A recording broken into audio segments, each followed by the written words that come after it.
শ্রীমায়ের কথায় আমি যেমন দুষ্টুদেরও মা, তেমন আবার যারা সৎ তাদেরও মা। অর্থাৎ আমি অসতেরও মা, সতেরও মা। শুধু মা বলে ডাকলেই হলো।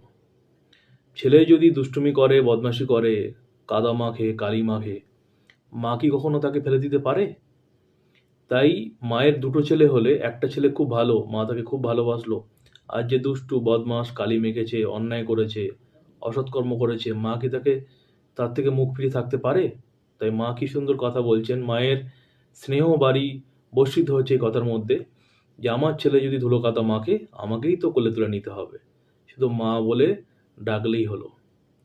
মা থাকতে পারবে না। তাই আমরা সবাই যদি আমাদের জগৎজননী মা শারদার শরণাপন্ন হই, মা বলে ডাকি মাকে একবার, তাহলে মা আমাদের কোলে তুলে নেবেনই নেবেন এবং ক্ষমাও করে দেবেন যত পাপ, যত মলিনতা, যত অসৎ কর্ম করেছি আমরা।